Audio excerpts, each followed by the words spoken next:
Welcome back to Superbly Said Advanced English Vocabulary and Phrases. Great to be here. Today we're diving into some really insightful language. We are. And this deep dive, it's actually drawn from a SpeakDuo lesson. That's right. Real world stuff. Yeah. And speaking of SpeakDuo, if you're looking to practice your English speaking, maybe meet people from all over the world, definitely check out SpeakDuo.com. It's great for building confidence. Absolutely. So this is really aimed at advanced learners, people looking to, really refine how they express themselves. Exactly. So let's jump right in. First phrase, to be overwhelmed. Okay. So when you say you're overwhelmed, it basically means you're feeling this strong emotional or mental overload. It's often negative. Right. And it's important to see how it's different from just being, say, busy or stressed. Being busy, well, that just means you have a lot to do. Stress is more general tension. Yeah. But overwhelmed, that means you feel genuinely incapable of coping. Like you're paralyzed. Exactly. Or just completely submerged. The sheer amount feels impossible to handle, like you've lost control. That's a really clear distinction.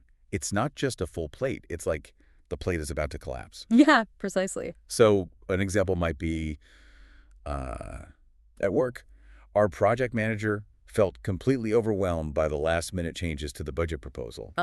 Classic situation. Or maybe thinking about like an IELTS context, answering a question. I felt overwhelmed last month during exams, so I made a daily plan to stay calm. Right. That plan is trying to get back some control. So why is this nuance useful for you listening?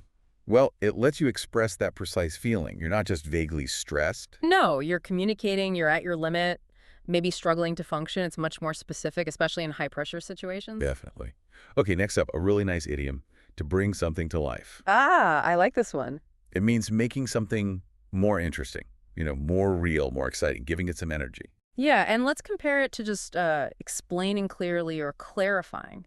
Those are about making sure people understand the facts. Right, comprehension. But bringing something to life adds another layer. It's about vividness, making it relatable, getting some emotional engagement going. Making it jump off the page. Exactly. Making people feel it, not just understand it intellectually. Love that. So in a work setting, the marketing team used a great client success story to really bring their presentation on ROI to life. Turns numbers into something tangible. Yeah. Or that personal example from the source. My history teacher brought ancient Rome to life with costumes and role play. Brilliant. Much better than just dates and names. So much better. So the relevance here is describing communication that really lands, that has impact. It's not just about information transfer. It's about making it memorable, engaging, the art of it. Great point. Okay, moving on. Sometimes when things get too much, people might check out mentally. We've all been there. It means you stop paying attention, you just Yeah. disconnect mentally. Yeah, and it's different from, say, daydreaming or just losing focus. Daydreaming can be kind of pleasant, right? And losing focus might just be temporary. Or you can snap back. But checking out mentally often feels more complete. It could be deliberate, like, I can't take any more of this, or subconscious. It's a real disengagement because you're bored or maybe overloaded. Your brain just says, nope, signing off now. Pretty It's much. like during the quarterly review, I found myself starting to check out mentally. The slides were so dense. Oh, definitely happens. Or that IELTS example. Long meetings without interaction usually make me check out. It's that lack of engagement that triggers it. So why is this phrase useful for you? It's actually a pretty good way to describe being disengaged without sounding maybe rude or overly critical. Yeah, instead of I was bored stiff, you say I started to check out. It kind of points to the situation maybe needing a change, not just blaming yourself. It's more diagnostic almost. That's a nice way to put it. Okay, let's look at to be in command of something. Sounds powerful. It does. It means being in control, having authority over something. Right, but let's dig into the nuance compared to, say, managing something or being responsible for it. Okay. Managing can be more about the day-to-day coordinating things.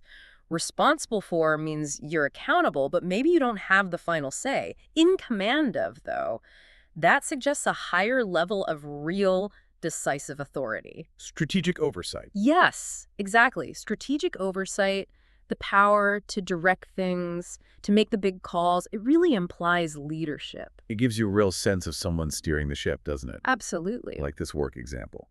Our new team lead is truly in command of the entire project, guiding us efficiently through every phase. See, guiding, directing, not just managing tasks. Or personally, maybe in an IELTS answer, I like being in command of group projects because I enjoy organizing things and helping others stay on track. That shows a preference for that leadership role, having that ultimate direction. So the value here is emphasizing that strong leadership, that decision-making power. It's more than just responsibility, it's control. Precisely. It's a very strong phrase. Okay, next phrase.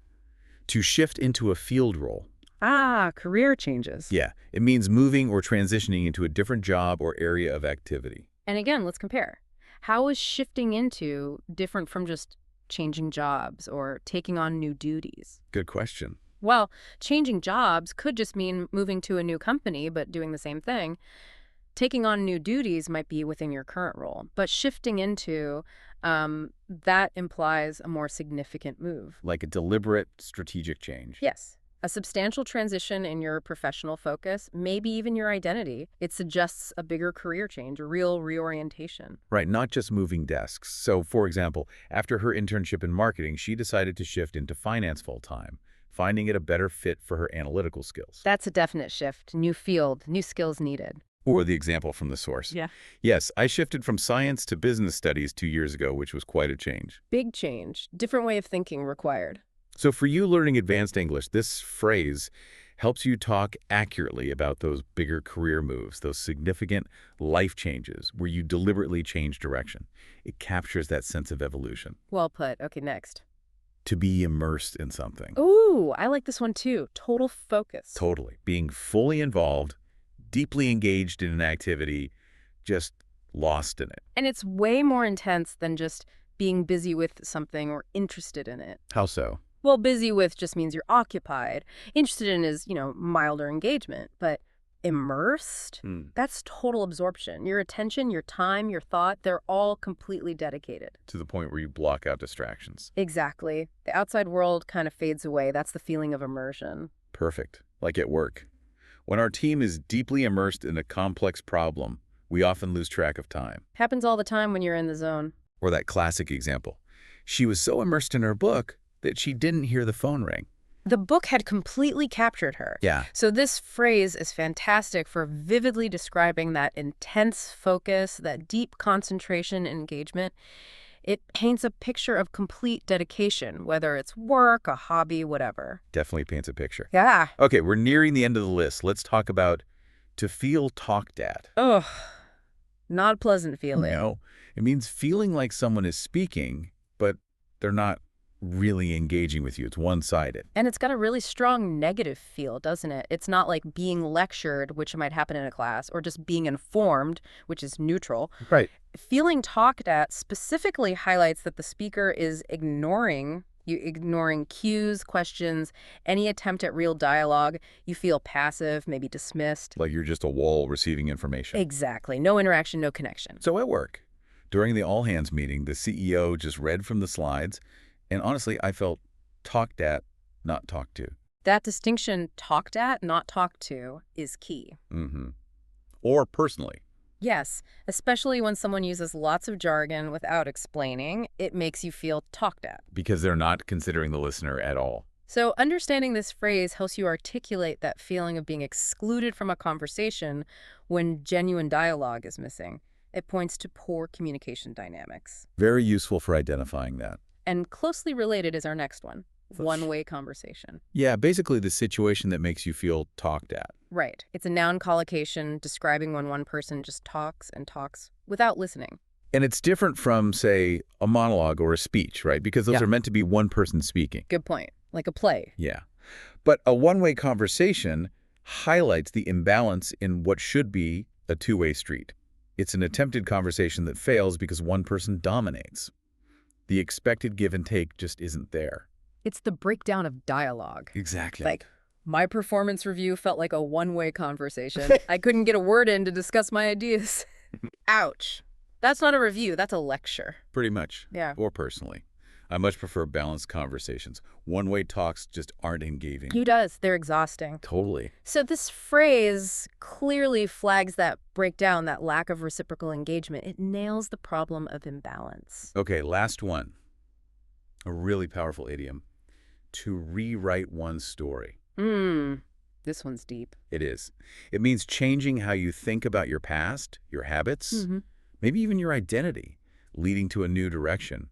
It's about taking control of your own narrative. And it's much more than just reflecting on the past or making a fresh start. How so? Well, reflecting is just thinking. Making a fresh start might just be changing actions, but rewriting your story implies an active reframing. You're reinterpreting your experiences, your choices, maybe your motivations. Changing the meaning you give to things. Exactly. That- It often leads to a fundamental shift in perspective, in who you see yourself as and where you're headed. It's about changing the foundation. Wow. So an example could be, after the startup failed, she decided to rewrite her story and start a new career in a completely different industry. Yeah, redefining failure as a starting point for something new. Or that really insightful personal example. If I could rewrite one part of my personal story, I'd rewrite my attitude toward failure. It's a learning opportunity, not shameful. That's a perfect example of rewriting the narrative. Changing shame to learning, that changes everything going forward. It really does. So for you, the listener, this idiom is incredibly powerful for describing personal transformation, growth, taking charge of how you understand your life. It's deeper than just making changes. Absolutely, a really profound one. Okay, ready for a quiz to lock these in? Let's do it. All right, remember, feel free to pause this deep dive if you need a moment to think about the answers. Okay, question 1. In this lesson, to bring something to life most nearly means to. Option A, frame a topic with precise facts. Option B, make a topic vivid, relatable, and engaging. Or option C, package a topic discreetly. Okay, the answer is option B. Make a topic vivid, relatable, and engaging so people can picture it clearly and care. Remember, bringing something to life, like that history teacher using costumes for ancient Rome. It's about making it real and exciting. Nice one. Question 2. Here, to check out, mentally most nearly means to. Option A, step back briefly to reflect. Option B, lower your emotional investment. Or option C, stop processing input and drift away cognitively. And the answer is option C, stop processing input and drift away cognitively while the talk continues without your focus. That's checking out mentally, like during those long, non-interactive meetings. Your brain just disconnects. Got it. Question 3. If you are in command of something, you most nearly. Option A, exercise clear control and demonstrate authority. Option B, offer supportive input while deferring decisions. Or option C, influence mood indirectly. The answer here is option A, exercise clear control and demonstrate authority over processes, resources, and outcomes throughout. Being in command of something means having that decisive leadership, like being in command of a whole project. Excellent. Question 4. To shift into a new field most nearly means to. Option A, scale existing responsibilities. Option B, move from one area to another by adopting new functions deliberately. Or option C, rotate between tasks temporarily. Okay, this one is option B. Move from one area to another by adopting new functions and responsibilities deliberately. Shifting into a new field is that significant, purposeful career change, like shifting from marketing into finance. Perfect. Question 5. Being immersed in an activity most nearly means to. Option A, monitor a subject regularly while maintaining distance. Option B, sample several topics lightly.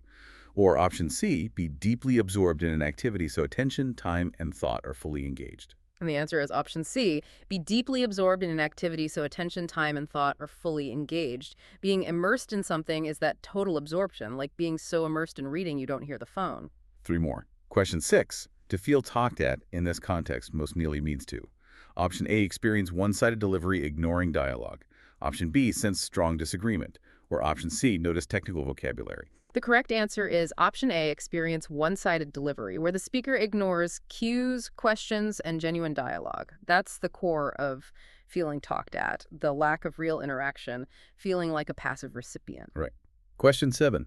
A one-way conversation most nearly refers to. Option A, a structured interview. Yeah. Option B, a lopsided exchange where one person talks continuously without listening. Or option C, a guided briefing. This one is option B, a lopsided exchange where one person talks continuously without listening or inviting input. A one-way conversation is exactly that, all talk from one side, no listening, like that performance review where you couldn't get a word in. Okay, last one. Question 8. To rewrite one story most nearly means to. Option A, reframe personal narrative constructively. Option B, recall past events verbatim. Or option C, set goals cautiously. And the final answer is option A, reframe personal narrative by redefining motives, choices, and future direction in constructive terms. Rewriting your story is that deep act of transformation, changing your perspective on your path to shape your future, like reframing failure as learning. Fantastic. So, wrapping up, what does mastering these phrases really mean for you? Well, connecting it all, it means you can express yourself with way more precision, more sophistication.